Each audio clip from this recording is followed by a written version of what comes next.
ಒಂದು ಸಣ್ಣ ಪಟ್ಟಣದಲ್ಲಿ ರಮ್ಯಾ, ಸವಿತಾ, ರಾಜು ಮತ್ತು ರಾಮ ಎಂಬ 4 ಸ್ನೇಹಿತರು ವಾಸಿಸುತ್ತಿದ್ದರು. ಇವರಿಗೆ ಸಾಹಸ ತುಂಬಾ ಇಷ್ಟ. ಹೊಸ ಜಾಗಗಳನ್ನು ನೋಡುವುದು, ಅಲ್ಲಿ ಅನುಭವಗಳನ್ನು ಸೇರಿಸಿಕೊಳ್ಳುವುದು ಇವರ ಹವ್ಯಾಸ. ಒಂದು ಸಂಜೆ ಹಳೆಯ ಬಸ್ ನಿಲ್ದಾಣದ ಬಳಿ ಮಾತನಾಡುತ್ತಿದ್ದಾಗ ಸವಿತಾ ಕೇಳಿದಳು, ಅದನ್ನ ಕೇಳಿದ್ದೀರಾ? ಪಟ್ಟಣದ ಹೊರಗೆ ದೊಡ್ಡ ಹಾಳಾದ ಮನೆ ಇದೆಯಂತೆ. ಅಲ್ಲಿ ರಾತ್ರಿ ಹೋಗಿದ್ರೆ ಯಾರೂ ಹಿಂತಿರುಗಿ ಬಂದಿಲ್ಲ ಅಂತ ಕೇಳಿದ್ದೇನೆ. ರಾಮ ಅಷ್ಟೇ ತಕ್ಷಣ ನಕ್ಕ. ಅಯ್ಯೋ, ಅವು ಕೇವಲ ಸುಳ್ಳು ಕಥೆಗಳು. ಭೂತ ಮೂತ ಅಂತ ಏನಿಲ್ಲ. ಆದರೆ ರಮ್ಯಾ ಸ್ವಲ್ಪ ಹೆದರಿ, ನಿಜವಾಗಿಯೂ ಅಲ್ಲೇನಾದ್ರೂ ಇದ್ದರೆ ಎಂತಾದರೂ ನಾವು ಹೋಗಿ ನೋಡಿದರೆ ಗೊತ್ತಾಗುತ್ತೆ ಅಂದಳು.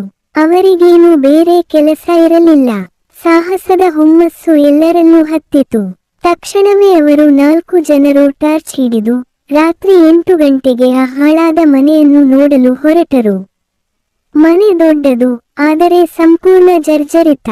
ಗೋಡೆಗಳು ಕುಸಿದು ಹೋಗಿದ್ದವು.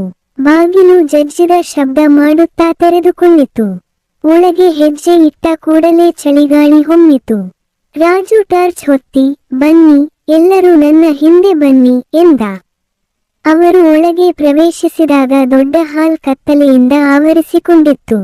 ನೆಲದಲ್ಲಿ ಧೂಳು ತುಂಬಿ ಹಳೆಯ ಪೀಠೋಪಕರಣಗಳು ಜಾಲಗಳಿಂದ ಮುಚ್ಚಿಕೊಂಡಿದ್ದವು. ಅಲ್ಲಿ ಇದ್ದ ಕನ್ನಡಿಯೊಳಗೆ ತಮ್ಮ ಪ್ರತಿಬಿಂಬ ಕಂಡಾಗಲೇ ಸವಿತಾ ಬೆಚ್ಚಿ ಬಿದ್ದಳು. ಅಯ್ಯೋ, ಕನ್ನಡಿಯಲ್ಲಿ ನನ್ನ ಹಿಂದೆ ಯಾರೋ ನಿಂತಿದ್ದಾರೆ ಅನ್ನಿಸ್ತು ಅಂದಳು.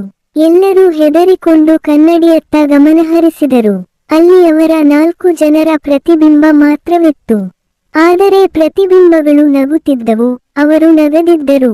ರಮ್ಯಾ ಅತ್ತಂತೆ, ಇಲ್ಲಿ ಏನೋ ವಿಚಿತ್ರವಾಗಿದೆ, ಹಿಂತಿರುಗೋಣ. ಆದರೆ ರಾಜು ಧೈರ್ಯ ತೋರಿಸಲು, ಇಲ್ಲ, ಇನ್ನು ಒಳಗೆ ನೋಡೋಣ ಎಂದ. ಅವರು ಮೆಟ್ಟಿಲು ಏರಿ ಮೇಲ್ಛಾವಣಿಯ ಕೊಠಡಿಗೆ ಹೋದರು. ಬಾಗಿಲು ಸ್ವತಃ ಜಜ್ಜಿಕೊಂಡು ತೆರೆದಿತು. ಒಳಗೆ ದೀಪದಂತೆ ಕಮಲದ ಬೆಳಕು ಹೊಳೆಯುತ್ತಿತ್ತು. ಮಧ್ಯದಲ್ಲಿ ಹಳೆಯ ಮಂಚ, ಅದರ ಮೇಲೆ ಬಿಳಿ ಚುಕ್ಕಿ ಹಾಕಿದ ಆಕಾರ ಮಲಗಿತ್ತು. ರಾಮ ಧೈರ್ಯ ಮಾಡಿ ಹತ್ತಿರ ಹೋದ. ಆ ಕ್ಷಣ ಆ ಚುಕ್ಕಿ ಎದ್ದು ಬಾಯಲ್ಲಿ ಕಿರುಚಿದ ಶಬ್ದ ಕೇಳಿಸಿತು. ಎಲ್ಲಾ ಕಿಟಕಿಗಳು ಒಂದೇ ಹೊತ್ತಿನಲ್ಲಿ ಬಡಿದು ಮುಚ್ಚಿಕೊಂಡವು. ಸವಿತಾ ಕೂಗಿ, ಓಡಿ, ಓಡಿ ಎಂದಳು. ಅವರು 4 ಓಡುತ್ತಾ ಕೆಳಗೆ ಇಳಿದರು. ಆದರೆ ಬಾಗಿಲು ಮುಚ್ಚಿಕೊಂಡಿತ್ತು. ಅವರ ಹಿಂದೆ ಹೆಜ್ಜೆ ಶಬ್ದ ಕೇಳಿಸುತ್ತಿತ್ತು. ಆಗ ರಮ್ಯಾ ನೆನಪಿಗೆ ತಂದಳು, ನನ್ನ ಅಜ್ಜಿ ಹೇಳಿದ್ದಳು, ಭೂತಕ್ಕೆ ಧೈರ್ಯ ತೋರಿಸಿದರೆ ಅದು ಮಾಯವಾಗುತ್ತೆ ಅಂತ. ಅವಳು ತಕ್ಷಣ ಕೈಗಳನ್ನು ಜೋಡಿಸಿ ಕೂಗಿದಳು, ಯಾರೇ ಆಗಿರಲಿ, ನಾವು ನಿಮಗೆ ಹಾನಿ ಮಾಡಲು ಬಂದಿಲ್ಲ, ನಮ್ಮನ್ನು ಬಿಡಿ. ಅಷ್ಟರಲ್ಲಿ ಗಾಳಿ ನಿಂತಿತು. ಬಾಗಿಲು ನಿಧಾನವಾಗಿ ತೆರೆದಿತು. 4 ಶ್ವಾಸವಿಟ್ಟು ಹೊರಗೆ ಓಡಿದರು. ಹೊರಗೆ ಬಂದ ಕೂಡಲೇ ಮನೆ ಸಂಪೂರ್ಣ ಕತ್ತಲೆಯಾಗಿ ನಿಶ್ಶಬ್ದವಾಯಿತು. ಎಲ್ಲರೂ ತತ್ತರಿಸಿ ಒಬ್ಬರತ್ತ ಒಬ್ಬರು ನೋಡಿದರು. ರಾಜು ಕೊನೆಗೆ ನಗುತ್ತಾ, ಇನ್ನು ಮುಂದೆ ನಾನು ಭೂತ ಸುಳ್ಳು ಅಂತ ಹೇಳೋದಿಲ್ಲ ಎಂದ. ರಾಮ ಹೇಳಿದ, ನಾವು ಬದುಕುಳಿದಿದ್ದೇ ಸಾಕು. ಅವರು 4 ಕೈ ಹಿಡಿದು ಮತ್ತೆ ಎಂದಿಗೂ ಆ ಹಾಳಾದ ಮನೆಯತ್ತ ಕಾಲಿಡದಿರಲು ಮಾತು ಕಟ್ಟಿದರು. ಆ ರಾತ್ರಿ ಅವರಿಗೆ ಒಂದು ಪಾಠವಾಯಿತು, ಸಾಹಸ ಚೆನ್ನಾದರೂ ಅಜ್ಞಾನಕ್ಕೆ ಮಿತಿಯಿರಬೇಕು.